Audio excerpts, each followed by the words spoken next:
సభాధ్యక్షుడు పరిగి శాసనసభ్యులు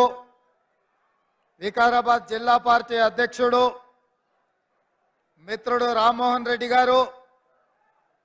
ఈ కార్యక్రమాన్ని ఇంత పెద్ద ఎత్తున ఏర్పాటు చేసి వేలాదిగా కొడంగల్ నియోజకవర్గ నలుమూలల నుంచి విజయవంతం చేసిన మా సోదరుడు తిరుపతి రెడ్డి గారు, మాజీ శాసనసభ్యులు పెద్దలు గురునాథ్ రెడ్డి గారు, ఈ కార్యక్రమానికి ఈ గొప్ప శుభ సందర్భంలో వేలాది కోట్ల రూపాయలు మంజూరు చేసి కొడంగల్ ప్రజల యొక్క ఆనందంలో భాగస్వాములు కావడానికి ముఖ్య అతిథులుగా విచ్చేసిన పెద్దలు సాగునీటి పారుదల శాఖ మాత్యులు ఉత్తమ్ కుమార్ రెడ్డి గారికి, కోమటిరెడ్డి వెంకటరెడ్డి గారికి,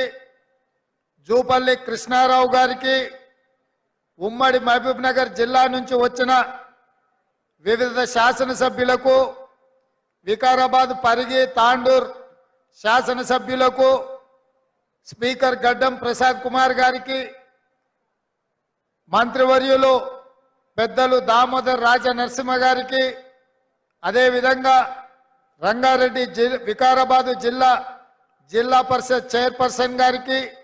శాసన మండలి సభ్యులు మహేందర్ రెడ్డి గారికి, అదేవిధంగా జిల్లా పార్టీ నాయకులు, మండల పార్టీ నాయకులు, రాష్ట్రంలో వివిధ ప్రాంతాల నుంచి వచ్చిన కాంగ్రెస్ పార్టీ నాయకులు, అదేవిధంగా మాజీ శాసనసభ్యులు, ఏఐసిసి సెక్రటరీ, సిడబ్ల్యూసి మెంబర్ మిత్రుడు వంశీచంద్రెడ్డి గారికి, ప్రాణ సమానులైన కాంగ్రెస్ పార్టీ కార్యకర్తలకు, కొడంగల్ నియోజకవర్గ ప్రజలందరికీ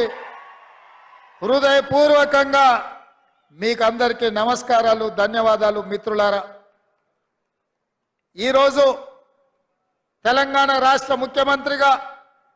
కోస్గి గడ్డ మీద నుంచి కొడంగల్ నియోజకవర్గం నుంచి నిలబడి మాట్లాడుతున్నానంటే ఈ కొడంగల్ శాసనసభ నియోజకవర్గ ప్రజలు ఆశీర్వదించి హక్కున చేర్చుకొని గుండెల్లో పెట్టుకొని భుజాల మీద మోసి శాసనసభ్యుడిగా 3 సార్లు గెలిపిస్తే ఈరోజు మీ అభిమానాన్ని మూటగట్టుకొని ఢిల్లీ స్థాయిలో గుర్తింపు గౌరవాన్ని తెచ్చుకొని తెలంగాణ రాష్ట్ర ముఖ్యమంత్రిగా ఈరోజు ఇక్కడ నిలబడ్డానంటే మీ అభిమానము గుండెల నిండా నింపుకొని ఆదరించినందుకే ఇవాళ తెలంగాణ రాష్ట్ర ముఖ్యమంత్రిగా ఇక్కడ నిలబడ్డానని సగర్వంగా తెలియజేస్తున్న మిత్రులారా.